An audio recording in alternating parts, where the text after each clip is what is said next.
Assalamu alaikum guys, welcome back. Let's get into it.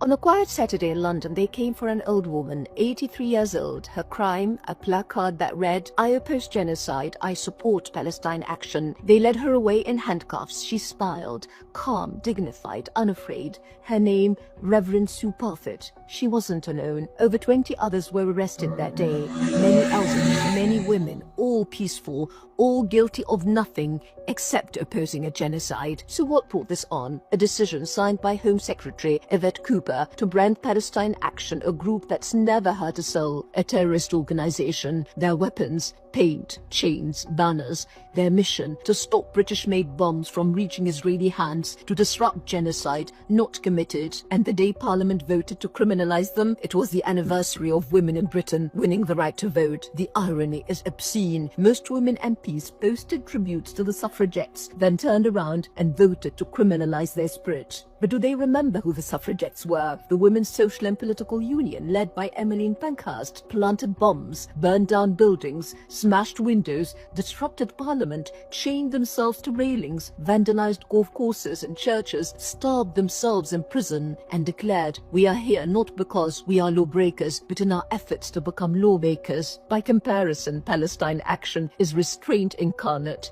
As Baron Peter Haynes said, spraying paint on military aircraft is moderate by comparison to what the suffragettes did. But while MPs praise the suffragettes in Instagram captions, they criminalize anyone who carries their courage forward. When bombs fall on Gaza, Britain doesn't blink, but when a woman holds a placard, they send the vans. And here's the bigger truth. This isn't just about Palestine Action. It's about the erosion of liberal democracy in the very countries that claim to defend it. Liberalism once prided itself on one thing above all: the free, independent individual, able to speak their conscience without fear, protected from political persecution, empowered by the law, not silenced by it. But today, those same societies are silencing professors, punishing journalists, arresting students. Why? Because they dared to oppose a genocide. The narrative used to silence them: Israel has the right to defend itself, even when it is the one occupying, expanding, and exterminating. And when that no longer works, they reach for another weapon: anti-Semitism, not to fight hate, but to silence dissent. As John Mearsheimer called it, the Great Silence,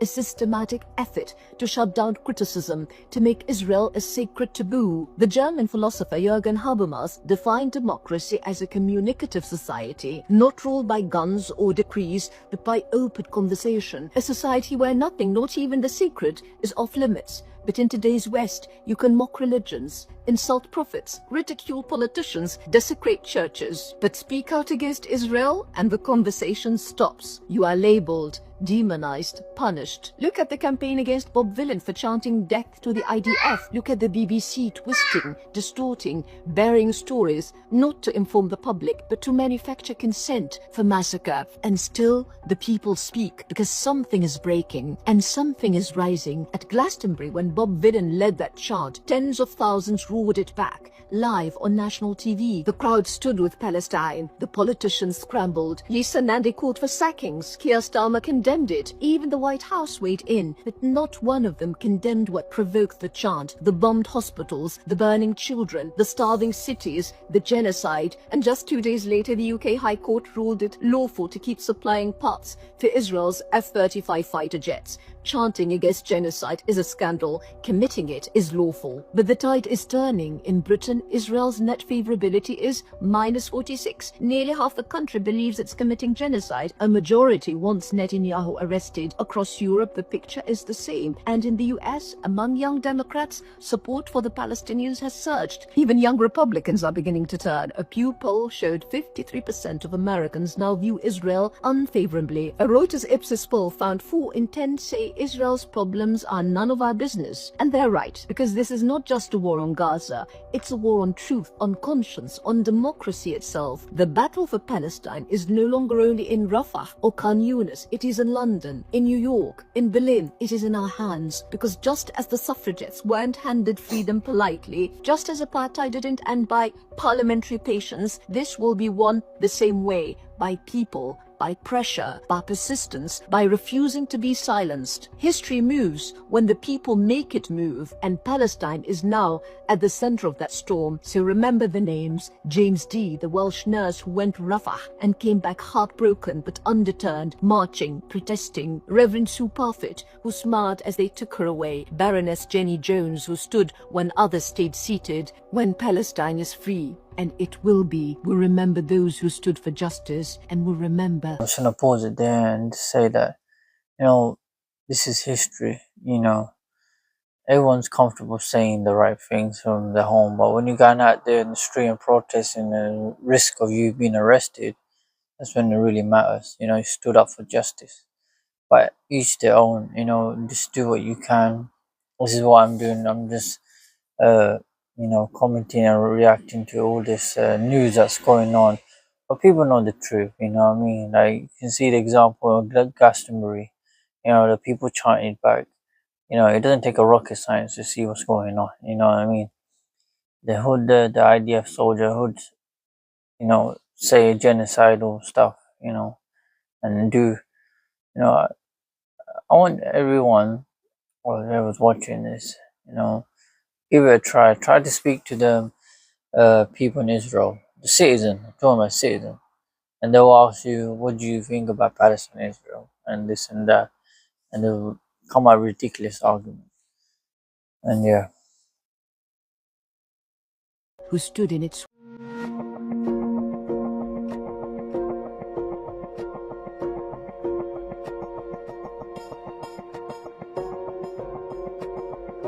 We're working with the United States very closely about finding countries that will seek to realize what they always say, that they want to give the Palestinians a better future. And I think we're getting close to finding several countries, and I think this will give, again, the freedom to choose.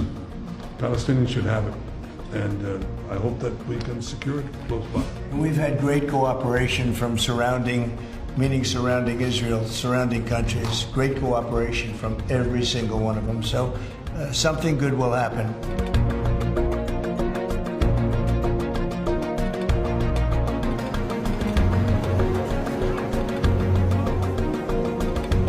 Mr. President, there was a security incident in northern Gaza today. A number of IDF soldiers reportedly have been injured, possibly killed. Does that in any way put a wrinkle in ceasefire negotiations with Hamas? I don't think so. They want to meet, and they want to have that ceasefire.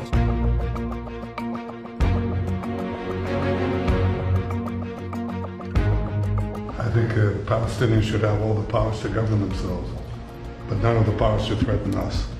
And that means that certain powers, like overall security, will always remain in our hands. Now, that is a fact, and no one in Israel will agree to anything else because we don't commit suicide. After October 7th, people said the Palestinians had a state, Hamas state in Gaza, and look what they did with it. They didn't build it up, they built down into bunkers, into terror tunnels, after which they massacred our people. So people aren't likely to say, let's just give them another state, it'll be a platform to destroying Israel.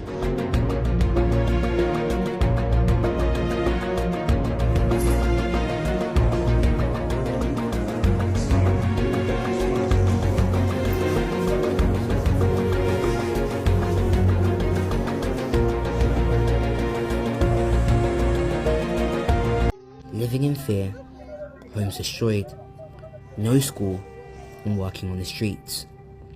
These are just some of the things that children in the Middle East are going through right now.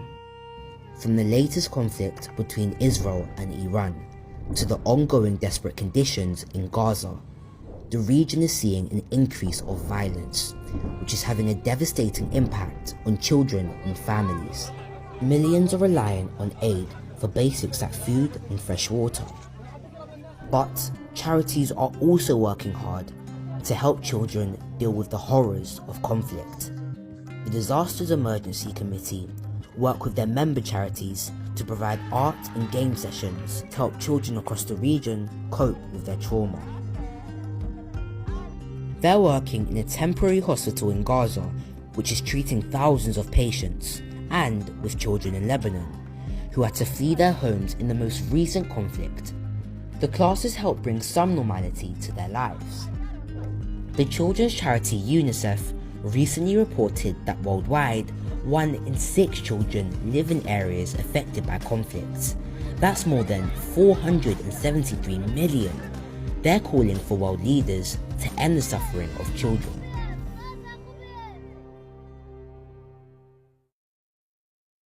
Not unusual here to see children dragged away by the army or police.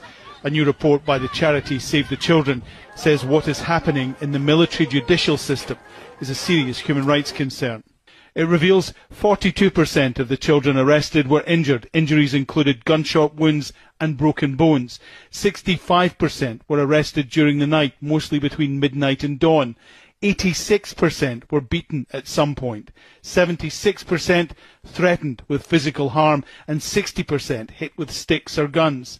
69%. When you have a religion that teaches you that you're better than other people, when you have a religion that teaches you that you can steal from other people, that you can lie to other people that aren't Jewish, and you have 2 sets of rules, then you obviously are going to have, every excuse to be self-serving. You're going to have every excuse to be selfish. Because look, when you were a little kid, your parents, hopefully, they taught you, good morals. They taught you not to steal from people, whatever. But like, what if they didn't? What if they're like, steal from anybody that's not a Jew? Lie to anybody that's not a Jew. Do whatever it takes to, win. Like, if you are raised with that and you think that that's okay, look at these bat mitzvahs. They like teach the kids, like, you're better than everybody else. Like, that is a reoccurring theme in their religion. The problem with that is, you can start dehumanizing people. When you dehumanize people, you can, you can rationalize genocide. You can rationalize stealing. They're stealing land in the West Bank. They're doing all this stuff. And I think it's a religious problem. Judaism doesn't try and convert anybody. They just think they're better. They just think that we are the chosen ones. And basically, like, everybody is here to serve us. And so when you have that mentality, like, look at how they're treating the Palestinians. They're treating them like cattle. And so, like, you're going to obviously treat cattle differently than you're going to treat a human. So when your belief system is such that you are better than everybody else and other people are subhuman, then, you're going to have exactly what's going on in Israel. But I truly think that it is a religious problem of supremacy. Supremacy is not good. Like, and I said this on Piers, and I was like, I don't believe in white supremacy. I don't believe in Jewish supremacy. It's like, you sound like a Nazi. And I'm like, well, I was raised that the whole premise of being a Nazi was white supremacy. I don't think that's true now, but like, it's just funny that he said that right after I said, I don't believe in supremacy. And yeah, I think that's what it comes down to, man. I think, like, there's no other religion that teaches you that you're just better than everybody else. Our country is being controlled by Israel to our own detriment. Israel's in a spot right now where if Netanyahu stops the war, he goes to jail. So we've got this genocidal maniac that absolutely has to continue this genocide. And our country is just going to go along with it no matter what. I mean, Trump is going to back him. Biden backed him. And eventually, if he keeps invading Lebanon with Iran, like, eventually this is going to lead to World War III. I mean, Russia's supplying Iran with weapons. You know what I mean? Like, this is escalating. It's only going to go in one direction. Like, it's not just going to be left unchecked forever. Like, if people have, like, thresholds where it's just like, okay, like, enough is enough. Yeah. I reached it and I'm not even going over there. Yeah. I reached it in my bathroom. You know what I mean? Like, when they bombed Rafah, that was my threshold. It's like, what? I don't even give a fuck. Like, if they kill me, they kill me, but I'm going to say something about this. So if I got there as an American citizen with absolutely no dog in this fight whatsoever, like, Iran's going to get there. Russia's going to get, like, people are just going to be tired of this shit. Yeah. Like, you can question anything in history other than that. And you literally get thrown in jail for it. That should make you want to question it more than anything. I hear you. You're not telling the other side of the story on what they're doing either. You're not saying what Hamas did. You're not saying what they did. What did Hamas do?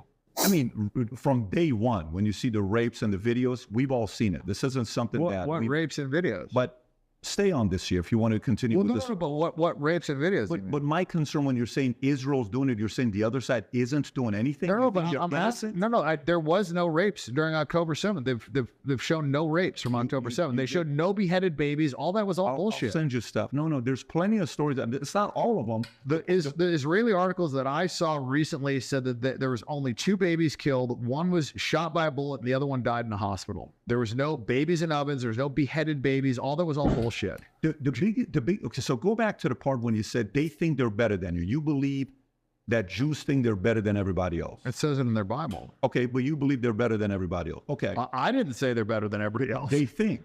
According to their scripture. Okay, but what if... And if you look at how they operate, right, like, they literally caught people raping Palestinian prisoners, and there was riots. But the riots weren't because they were raping the prisoners. The riots were because they felt like they had the right to rape the fucking prisoners. That's why they almost had a fucking civil war, because they felt like they had the right to rape these prisoners. They felt like that was okay because they weren't Jewish. So, you know, when you have a society that operates like that, you're going to have fucking problems. And they're not the fucking most moral army. That's all fucking bullshit. Alright guys, I'm gonna end the video there. You know, Dan Bilzerian, he's got no dog in the fight, you know. He's speaking out, or he's calling it what it is, you know. So I like listening to him. And just end it there. And if you're new to the channel, please like, share, and subscribe. Assalamu alaikum.